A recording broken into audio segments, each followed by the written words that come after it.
கடப்பாசை நண்பர்களுக்கு வணக்கம். இன்றைய அரசியல் சதுரங்கம் நிகழ்ச்சியில தோழர் மகிழன் நம்மளோடு இணைந்திருக்கிறார். தோழர் வணக்கம். வணக்கம் தோழர். தோழர் திருப்பதி தேவஸ்தானம் சார்புல குடுக்கக்கூடிய பிரசாதம், அந்த லட்டு இருக்கு இல்லையா? அதுல வந்து பன்றி கொழுப்பு, மாட்டு கொழுப்பு ஆகியவை அடங்கியிருக்கு. அதுல வந்து அத மிக்ஸ் பண்ணியிருக்கிறாங்க அப்படின்னு ஒரு சர்ச்சை கிளம்பியிருக்குது. ஒரு நிறுவனம் நடத்திய ஆய்வின் அடிப்படையில இதெல்லாம் சேர்க்கப்பட்டிருக்கு. கடந்த 5 வருடமா இது நடந்திருக்கு அப்படின்னு குற்றச்சாட்டு வச்சிருக்கிறாங்க.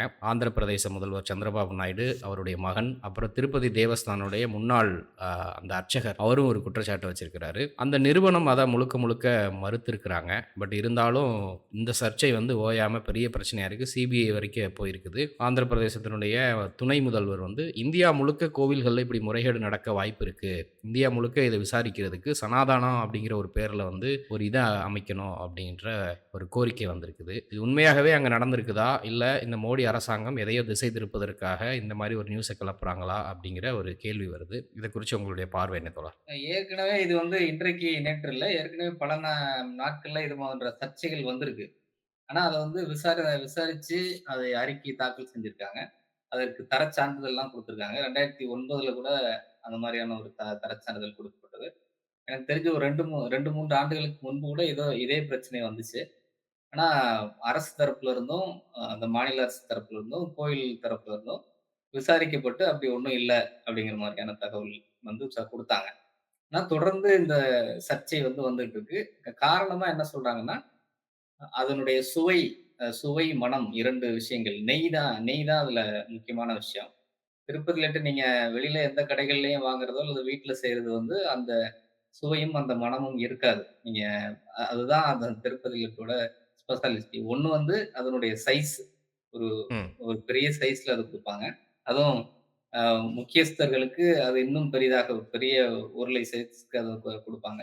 இன்னொன்று அதனுடைய மனம். அங்க திருப்பதி கோயில்ல வாங்கி சாப்பிடுற மாதிரியான அந்த சுவை வந்து வேற எங்கேயும் கிடைக்காது அப்படிங்கிறது தான் அ பேசுபொருள். அப்படி இருக்கும்போது அதுல சுவையூட்டுவதற்காக இது போன்ற விஷயங்கள சேர்க்கிறாங்க. இது வந்து இந்த ஸ்வீட் கடைகள்ல பார்த்தீங்கன்னா, பல கடைகள்ல இந்த பிரச்சனைகள் இருக்கு. இந்த மாட்டு முக்கியமா அந்த மாட்டு கொழுப்ப வந்து சேர்க்கிறாங்க அப்படிங்கிற பிரச்சனை வந்து இருக்கு. அதுதான் வந்து ஒரு ஒரு நல்ல மணமும், சுவையும் குடுக்குது அப்படிங்கிறது இப்போ 5 ஸ்டார் ஹோட்டல்ஸ்ல முக்கியமான அந்த பெரிய, பெரிய நிறுவனங்கள்ல வந்து அத சேர்க்கிறாங்க அப்படிங்கிறது. அது வெளிப்படையா சிலர் போடுறதில்ல. ஏன்னா, பீஃப்ங்கிறது வந்து இந்தியாவ பொறுத்தவரைக்கும் ஒரு ஒடுக்கப்பட்ட மக்களுடைய உணவா பார்க்கப்படுது. ஒடுக்கப்பட்ட மக்கள் சாப்பிடுறாங்கங்கிறது தான் இவங்களோட பிரச்சனை. ம். மற்றபடி மாட்ட வந்து அடிச்சு கொல்லக்கூடாது அதெல்லாம்ங்கிறது ஒரு அரசியல் காரணங்கள் தான். இல்ல ஒருவேளை இந்தியா ஒடுக்கப்பட்ட தானே ஹையஸ்ட் பீஃப் எக்ஸ்போர்ட்டர். ஆமா, ஆமா.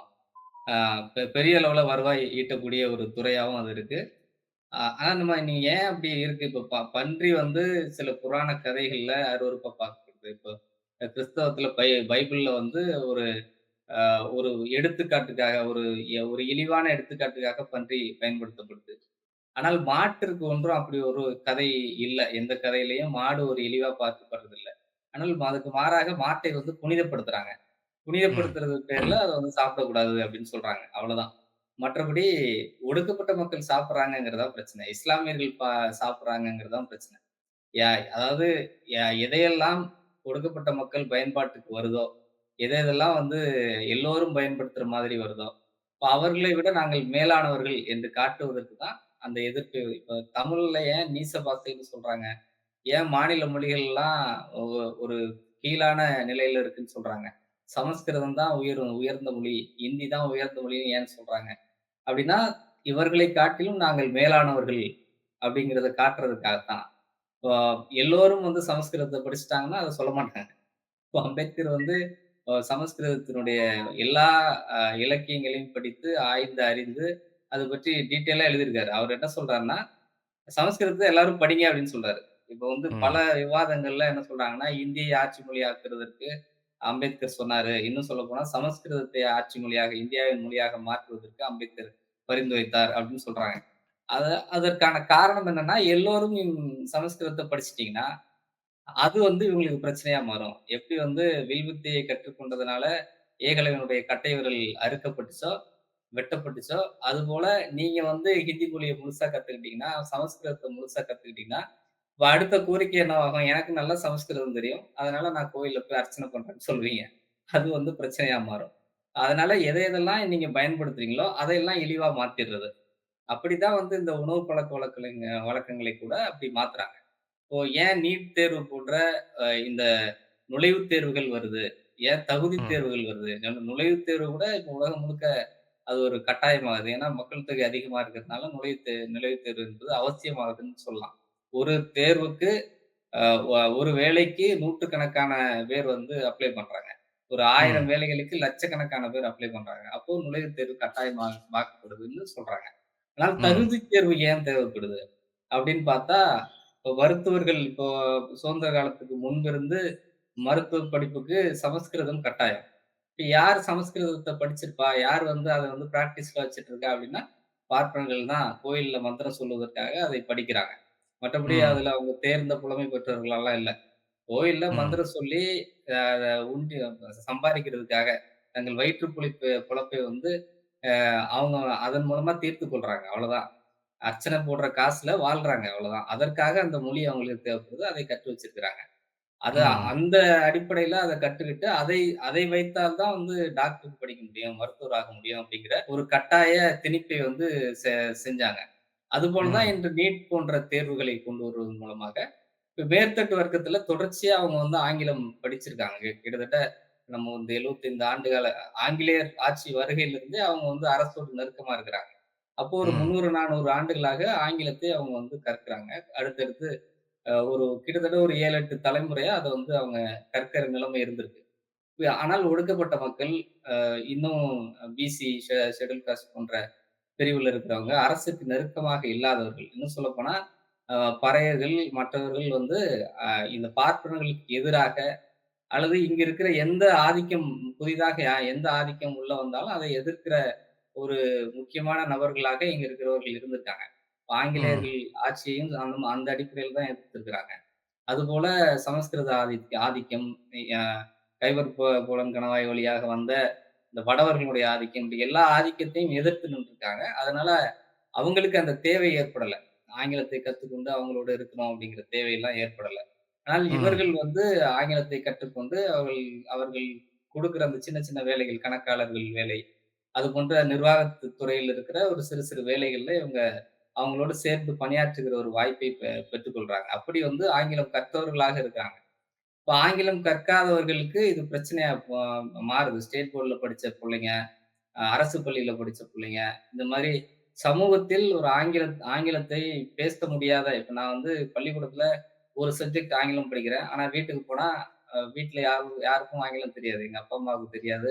சுற்றி இருக்கிறவங்களுக்கு தெரியாது. நண்பர்களுக்கு தெரியாது. ஊர்ல யாரும் ஆங்கிலம் பேச மாட்டாங்க. அப்படிங்கும்போது, அதை வளர்த்துக் கொள்வதற்கான, அதை வந்து செயல்பாட்டுல அப்ளை பண்ணி பார்ப்பதற்கான ஒரு இடமே கிடையாது.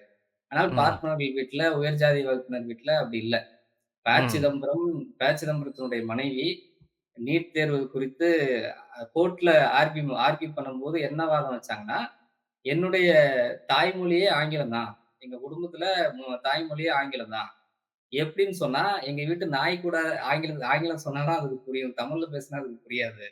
இப்ப அந்த அளவுக்கு அவங்களுக்கு வந்து வீட்டு மொழியாகவே ஆங்கிலம் மாறி போயிருக்கு. அப்ப அவங்களுக்கு இது போன்ற தேர்வுகளை எழுதுவது, தகுதி தேர்வுகளை எழுதுவது பெரிய விஷயம் இல்ல. அந்த சப்ஜெக்ட்ட படிச்சா போதும். மொழி வந்து அவங்களுக்கு ஒரு தடை இல்ல. ம். மற்றவர்களுக்கு மொழியும் தடையாகுது. அ ச அந்த மொழியின் மூலமாக ஒரு சப்ஜெக்ட்டை படிக்க வேண்டியதும் ஒரு கட்டாயமாகுது. அதுதான் இந்த தேர்வுகளை கொண்டு வருவதற்கான காரணம். அப்படி ம். இப்போ ஒருவேளை அவங்க வந்து இந்த மொழியை கற்றுக்கொண்டு ரொம்ப எளிதா டா மருத்துவ படிப்புகள ரொம்ப எளிதா அவங்களால கடக்க முடிஞ்சிருச்சுன்னு வைங்க. அப்ப அவங்க வேற ஒரு திட்டத்த கொண்டு வருவாங்க. இந்த வெறும் இந்த தகுதித் தேர்வு, நுழைவுத் தேர்வை தாண்டி வடிகட்டுவதற்காக வேற ஒரு திட்டத்தை கொண்டு வருவாங்க. அப்ப என்ன சொல்ல வாய்ப்பு இருக்குன்னா, ஆங்கிலம் வந்து ஒரு நீச பாஷை. ஆங்கிலம் வந்து வெளிநாட்டு பாஷை. அதெல்லாம் நீங்க கத்துக்காதீங்க.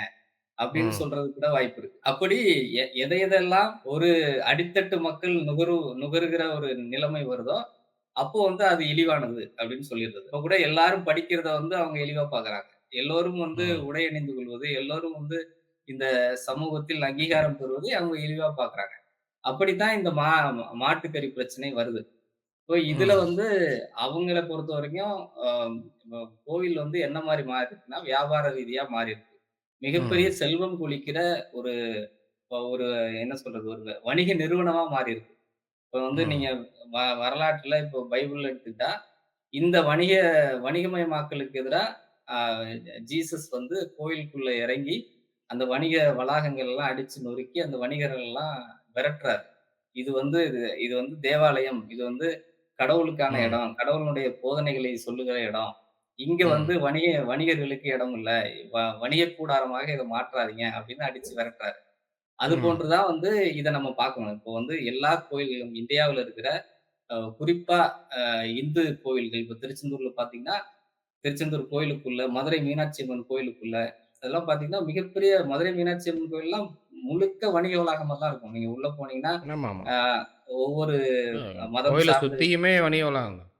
ஆமா. உள்ளுக்குள்ளேயே கோயிலுக்கு அந்த தூண் சொல்றோம்ல, அந்த தூணுக்கு நடுவுலயே வந்து கோவில் சார்ந்த விஷயங்களும் இருக்கும். அது இல்லாம அலங்கார பொருட்கள் அந்த மாரி பல விஷயங்கள். இப்ப பொம்மைகள் விக்கிறது, நானும் மண்பாண்டங்கள் மதுரைக்காரன்.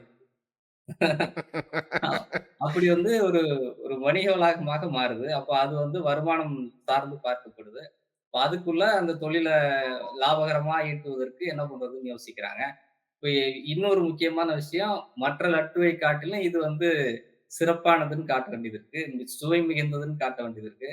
அதுவும் அங்க தயாரிக்கிற அந்த லட்டுவினுடைய மனம் ஒரு பக்கத்துல இருக்கிற மாவட்டம் வரைக்கும் பரவுற அளவுக்கு ஒரு மனம் வர வேண்டிய ஒரு அவசியம் இருக்கு. அப்படிங்கும்போது இதெல்லாம் சேர்க்கப்பட்டிருக்கலாம் அப்படிங்கிறது தான் வந்து திரும்ப திரும்ப சொல்லப்படுற குற்றச்சாட்டு. அதுல உண்மையும் இருக்கலாம். இந்த உண்மைய ஏன் சொல்ல மறுக்கிறாங்க அப்படின்னா, பிரச்சனை வந்து மா மாட்டு கொழுப்பு, பன்றி கொழுப்பு, நான்வெஜ்ன்னே வச்சுக்கலாம். நான்வெஜ்ஜ வந்து ஒரு மீனு, கோயிலுக்குள்ள போடுறாங்க. மீன் எண்ணெய். மீ மீன் எண்ணெய். அப்போ நான்வெஜ் வந்து அவங்க வந்து அக்ரகாரத்துக்காரங்க. அவங்க இதெல்லாம் சாப்பிடுறாங்க அப்படிங்கிறது பிரச்சனையா மாறுது. அவங்க வெளியில சாப்பிடுறத பத்தி கவல இல்ல. கோயிலுக்குள்ளேயே குடுக்குறாங்களா? அப்படிங்கிறது கேள்வியா மாறுது. இத வந்து நேர்மையா விசாரிக்கணும் அப்படிங்கிறதுல நமக்கும் மாற்று கருத்து இல்ல. ஒரு ஒரு சிலர் உண்மையாகவே அ அது வந்து வெஜிடேரியனா இருக்கலாம். அதாவது மதம் சார்ந்து இல்லாம, இதுல வந்து உடல் சார்ந்து கூட சிலர் வந்து இருக்கலாம். அவர்கள வந்து ஏமாற்றக்கூடாது. ஒரு ஒரு ப்ராடக்ட்ல என்ன இன்கிரீடியன்ட்ஸ் நீங்க வந்து சேர்க்கிறீங்கங்கிறத வெளிப்படைத்தன்மையோடு அறிவிக்கணும்.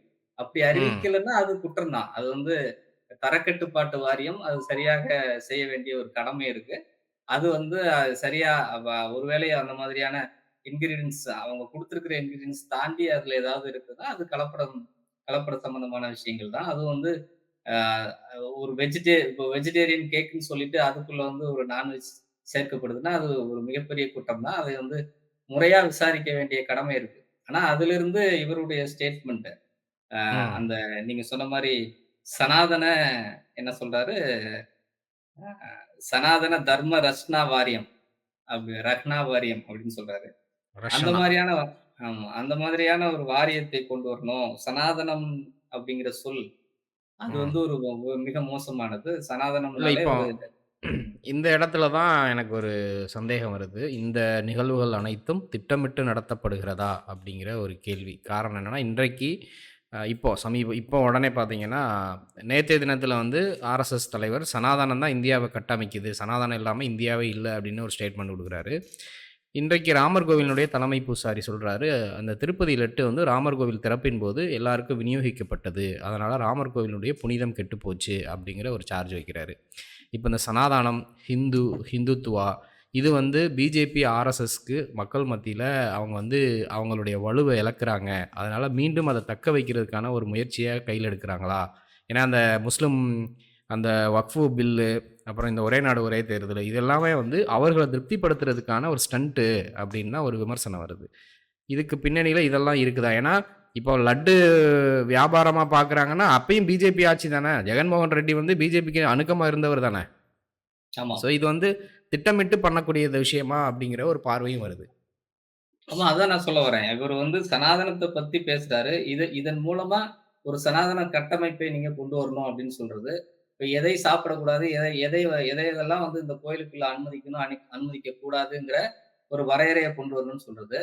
அதுதான் வந்து இப்ப வந்து நம்ம வந்து கேள்வி கேட்க வேண்டிய ஒரு விஷயமா இருக்கு. அப்போ வந்து அவங்க இதை காரணம் காட்டி என்ன செய்ய திட்டமிடுறாங்க? ஏற்கனவே இங்க வந்து நிர்மலா சீதாராமன் இங்க வரும்போதெல்லாம், தமிழ்நாட்டுக்குள்ள வரும்போதெல்லாம், இந்த அறநிலைத்துறையை வந்து அதாவது சமூகத்தில் அங்கீகாரம் உள்ளவங்க, அதாவது மடாதிபதிகள சொல்றாங்க. பெரிய முக்கியஸ்தர்கள சொல்றாங்க. முக்கியஸ்தர்கள்னா யாரு? ம். நாளைக்கு வந்து அதானி, அம்பானி கூட முக்கியஸ்தர் தான். நாளைக்கு கோயில ம். பராமரிக்கிற பொறுப்ப வந்து அதானி, அம்பானி கிட்ட குடுங்க. இங்க இருக்கிற இந்த கோயில ஆட்ட ஏற்கனவே சுதந்திரத்துக்கு முன்னாடி கோயில்ல ஆட்டை போட்டுக்கிட்டு இருந்தாங்கல்ல. கோயிலினுடைய சிலைகள் தொடங்கி, நகைகள் தொடங்கி ஒவ்வொன்றையும் ஆட்டைய போட்டுட்டு இருந்த, அந்த மாதிரியான ஊர்ல இருக்கிற நாட்டாமைங்க, உயர் சாதி வகுப்பினர், அ அல்லது பெரிய பரம்பரை பணக்காரர்கள், அவங்க கையில அத குடுக்கணும். அப்படின்னு சொல்றது தான் பிஜேபி, ஆர்எஸ்எஸ்னுடைய திட்டம். அதத்தான் ஒவ்வொரு சமயத்திலயும் ராஜா, நிர்மலா சீதாராமன் பலரும் வந்து அத சொல்லிட்டே இருக்கிறாங்க. அறநிலைத்துறைய கலைச்சிறணும். அத வந்து ஊர்ல இருக்கிற முக்கியஸ்தர்கிட்ட குடுக்கணும் அப்படின்னு சொல்றது. ம். அதன் மூலமா வர்ற பல கோடி ஊழலை வந்து பல கோடி பணங்களை வந்து இவங்க ஊழலாக தங்கள தங்கள் கஜானாவுக்குள்ள நிரப்பிக் கொள்ள முயற்சி பண்றாங்க. அதனுடைய ஒரு திட்டமா தான் அவங்க வரும்போதெல்லாம் இப்ப கோயில் பிரச்சனைகள பத்தி பேசுறாங்க. ஒவ்வொரு முறையும் அவங்க கோயில்ல நடக்கிற பிரச்சனைகளை பற்றி பேசுவதற்கு பின்னாடி இந்த செயல் திட்டம் இருக்கு. அதே போல தான் வந்து நீங்க வந்து கோயில்ல ஏதோ ஒரு அர்ச்சகர் மேல வந்து குற்றச்சாட்டு வருது அப்படின்னா, உடனே வந்து அதை எப்படி பார்க்கப்படுது? எல்லோரும் கோயிலுக்குள்ள வர்றது தான் பிரச்சனை. எல்லோரும் வந்து இன்றைக்கு வந்து அந்த இந்த திமுக அரசு அல்லது இந்த சமூக நீதிங்கிற பேர்ல எல்லாரையும் உள்ள அனுமதிக்கிறீங்க. அதத்தான் அவரு சொல்றாரு. லட்ட வந்து எல்லாருக்கும் விநியோகிச்சா என்ன பிரச்சனை? அதுல ம். என்ன பிரச்சனை வந்துச்சு உங்களுக்கு? இப்ப வேளாங்கண்ணி கோயிலுக்கு இந்துக்கள், இஸ்லாமியர்கள் எல்லோரும் நடந்து போறாங்க.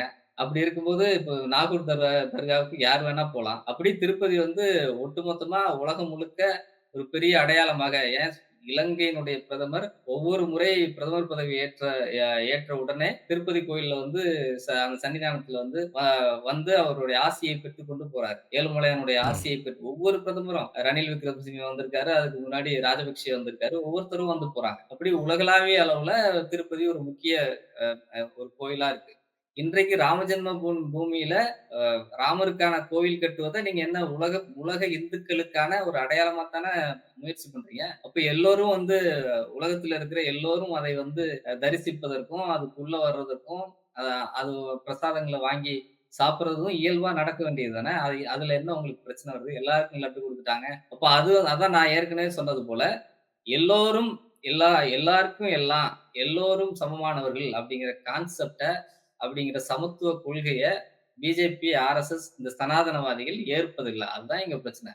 அதனால தான் இத வந்து ஒரு பிரச்சனையா மாத்துறாங்க. அந்த அடிப்படையில ம். இப்ப தி சனாதன கொள்கையை இங்க வந்து மீண்டும் கட்டமைக்கணும் அப்படிங்கிறது சொல்றதனுடைய பின்னணி என்னன்னா, எல்லோரும் கோயிலுக்குள் வர்றத தடை செய்யணும். எல்லோரும் எதுவரைக்கும் வரணுங்கிறத நிர்ணயிக்கணும். எந்த சாதி வந்து பீடத்து வரைக்கும் வரணும். எந்த சாதி வாசல்லயே நிக்கணும். எந்த சாதி கருவறைக்குள்ள போணும். யார் வந்து சாமிய தொட்டு கழுவணும். யார் வந்து பூஜை பண்ணணும். மோடிலாம் உள்ள வரக்கூடாது. மோடி என்ன சாதி அப்படிங்கிற வரைக்கும் இதுல இருக்கு. அதான் பிரச்சனை. ராமர் கோயில்ல மோடியை முன்னிறுத்தி அந்த கோயிலை திறந்ததுல இந்த தீட்சிதருக்கு பிரச்சனை இருக்கு. அவர் அத செய்திருக்க ஆமா. கூடாதுங்கிறது தான் அவருடைய வெளிய இப்படி இல்ல. ஆடு மாட பத்துற மாரிலாம் சொன்னாரு. "வெளிய போ, வெளிய போ, வெளிய போன்னு." விஷுவலே அதுதான் இருக்கு. அதுதான் அதுதான் வந்து இந்த சனாதனங்கிறது. அது எந்த உயர் பதவியில இருந்தாலும் அது பிரச்சனை இல்ல. அவன் என்ன சாதிங்கிறது தான் பிரச்சனை. அந்த கட்டமைப்பை மீண்டும் உருவாக்குவதற்கான ஒரு முயற்சியை இந்த மாதிரி பிரச்சனைகளை கிளப்புவதன் மூலமா செய்வதற்கான ஒரு நோக்கம் இருக்கா? அப்படிங்கிறது தான் இன்றைக்கு நம்முடைய சந்தேகமா இருக்கு. பார்ப்போம் தொடர்ந்து பார்ப்போம். கண்டிப்பா தோழர். தொடர்ந்து பேசலாம். தங்கள் கருத்துக்கள் நன்றி. நன்றி, நன்றி.